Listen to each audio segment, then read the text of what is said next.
कभी कभी जो चीजें हमें सबसे ज्यादा अपनी लगती हैं, वे ही हमारे लिए सबसे पराई होती हैं। अरब की रेत भले ही गर्म हो, लेकिन उसमें कई रहस्य दफन हैं। सदियों से ये रेगिस्तान ना जाने कितने दिलों की दास्तानें अपने भीतर समेटे हुए हैं। कुछ प्रेम की, कुछ बदले की, और कुछ ऐसी जो इंसान और जिन्न के बीच की लकीर को धुंधला कर देती है। यह कहानी भी ऐसी ही एक दास्तान है, एक लड़की की जो एक ऐसे शख्स से मोहब्बत कर बैठी जिसका वजूद ही सवालों से घिरा था। अरब के अल फैयाद शहर में जहां बाजारों की रौनक और मस्जिदों की अजानें गूंजती थीं, वहीं एक अकेली लड़की भी थी जिसे यह शहर कभी अपना नहीं लगा। उसका नाम था आमिना। आमिना का जन्म इसी शहर में हुआ था, लेकिन बचपन से ही वह खुद को इस दुनिया से अलग महसूस करती थी। उसकी मां बचपन में ही गुजर गई थी और उसके पिता उसे ज्यादा प्यार नहीं करते थे। इसलिए आमिना की दुनिया बस उसकी किताबों और उसके ख्यालों तक सीमित थी। वह अक्सर शहर के कोलाहल से दूर रेगिस्तान की तरफ निकल जाती। वहां एक पुराना खंडहर था जहां बैठकर वह घंटों आसमान की ओर देखा करती। काश कोई होता जो मुझे समझता, वह अक्सर खुद से बुदबुदाती। एक दिन जब वह हमेशा की तरह खंडहर में बैठी थी, तो अचानक हवा में एक अजीब सी सरसराहट हुई। रेत के कण उड़ने लगे और तभी उसने महसूस किया कि वह अकेली नहीं थी। तुम यहां हमेशा अकेली क्यों बैठी रहती हो? आमिना चौंक कर मुड़ी। उसके सामने एक अजनबी लड़का खड़ा था। वह काले लिबास में था। उसकी आंखों में अजीब सी गहराई थी, जैसे वह सदियों पुराना कोई रहस्य छुपाए बैठा हो। आमिना ने कभी इस लड़के को पहले नहीं देखा था। तुम कौन हो? उसने संदेह से पूछा। मेरा नाम जायन है, लड़के ने मुस्कुराते हुए कहा। मैं भी अक्सर यहां आता हूं, ये जगह मुझे सुकून देती है। आमिना को जायन की मौजूदगी अजीब तो लगी, लेकिन कुछ था उसमें जो उसे खींच रहा था। धीरे धीरे दोनों की मुलाकातें बढ़ने लगी। आमिना को जायन के साथ रहना अच्छा लगने लगा। वह उसकी आंखों में अजीब सी कशिश महसूस करती थी, जैसे कोई जादू हो। लेकिन उसे इस बात का अंदाजा भी नहीं था कि वह जिससे दोस्ती कर रही थी वह इंसान नहीं था। जैन के आने के बाद आमिना की जिंदगी बदलने लगी। उसके आसपास अजीब घटनाएं होने लगीं। उसकी खोई हुई चीजें खुद ब खुद वापस मिल जातीं। कभी कभी जब वह अकेली होती तो उसे महसूस होता कि कोई उसकी हिफाजत कर रहा है। एक रात जब वह अपने कमरे में सो रही थी, उसे महसूस हुआ कि कोई उसका नाम ले रहा है। आमिना! वह चौंक कर उठी। कमरे में कोई नहीं था, लेकिन खिड़की से तेज हवा अंदर आ रही थी। बाहर चांद की रोशनी में एक परछाई सी हिल रही थी।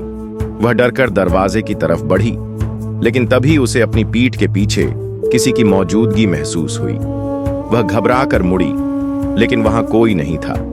अब आमिना और जायन को लेकर और ज्यादा सोचने लगी थी।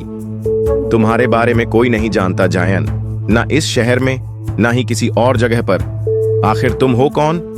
जायन ने हल्की मुस्कान के साथ कहा। अगर मैं कहूं कि मैं तुम्हारी हिफाजत के लिए हूं तो, लेकिन क्यों? और तुम हमेशा अचानक आकर अचानक गायब क्यों हो जाते हो? जायन ने उसकी आंखों में गहराई से देखा। क्योंकि मैं तुम्हारी हकीकत से जुड़ा हूं, आमिना।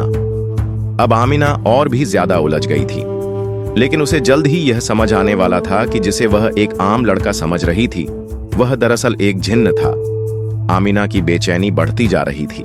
जायन की मौजूदगी अजीब थी। वह जब चाहे आता और चला जाता। कभी कभी तो वह आमिना के सवालों को टाल देता और कभी उसकी बातें आधी अधूरी होती। एक दिन आमिना ने तय किया कि वह जायन के बारे में सच्चाई जाने बिना नहीं रुकेगी। उस रात जब आमिना खंडहर में गई तो उसने जायन को वहां पहले से इंतजार करते पाया। तुम मुझे ढूंढ रही थी, आमिना? आमिना ने सीधे उसकी आंखों में देखा और कहा, तुम सच में कौन हो? जायन कुछ देर चुप रहा। फिर उसने गहरी सांस ली और धीरे से कहा, क्या तुम सच्चाई सहन कर पाओगी? मैं इंसान नहीं हूं, मैं एक जिन्न हूं। आमिना के दिल की धड़कन तेज हो गई। तुम झूठ बोल रहे हो। नहीं आमिना, तुमने मुझे जगाया है, लेकिन मैं सदियों से सोया नहीं था। मैं इंतजार कर रहा था तुम्हारे आने का। अगर मेरे पूर्वजों ने तुम्हें कैद किया था, तो क्या तुम मुझसे बदला लेना चाहते हो? जायन ने गहरी सांस ली। उसकी आंखों में कोई अनकही पीड़ा थी। पहले हां, लेकिन अब नहीं। क्योंकि मैं तुमसे मोहब्बत कर बैठा हूं, आमिना।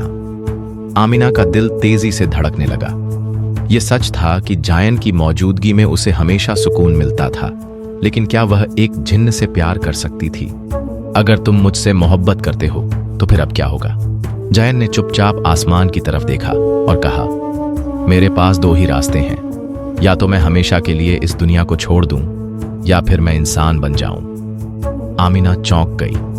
इंसान? क्या यह मुमकिन है? हाँ, लेकिन इसकी एक कीमत है। मुझे अपनी जिन्नताई ताकतें छोड़नी होंगी और मैं हमेशा के लिए एक आम इंसान बन जाऊंगा। लेकिन यह इतना आसान नहीं था। जायन को इंसान बनाने के लिए एक अंतिम परीक्षा देनी थी।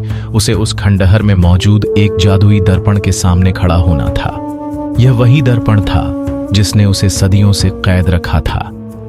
अगर मैं इस दर्पण को छू लूं और मेरा दिल सच्चा हो तो मैं इंसान बन जाऊंगा, लेकिन अगर मेरे भीतर अभी भी बदले की भावना बची होगी तो मैं हमेशा के लिए खो जाऊंगा। जायन ने धीरे धीरे दर्पण की ओर कदम बढ़ाया। जैसे ही उसने उसे छुआ, तेज रोशनी फैल गई। हवा में एक अजीब सी गूंज उठी। आमिना ने घबराकर अपनी आंखें बंद कर लीं। सब कुछ शांति में डूब गया। कुछ पलों के बाद जब उसने आंखें खोली तो उसके सामने जायन इंसानी रूप में खड़ा था। अब उसकी आंखों में कोई जादू नहीं था। उसकी परछाई अब अंधेरे से घिरी नहीं थी। वह अब एक साधारण इंसान था। आमिना दौड़कर उसके गले लग गई। अब तुम मेरे साथ हमेशा रहोगे ना? जायन ने उसकी आंखों में देखा और मुस्कुरा दिया। अब से मैं बस तुम्हारा हूं, आमिना। आमिना और जायन अब साथ थे। वे अब किसी रहस्य या खतरों से नहीं घिरे थे।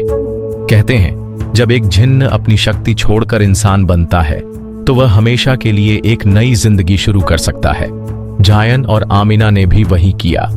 वो दोनों शहर छोड़कर एक नई जगह चले गए, जहां न कोई पुराना अतीत था और न कोई डरावना भविष्य। लेकिन रेगिस्तान की हवाएं अब भी उनकी कहानी को अपने अंदर समेटे रखे हुए थीं।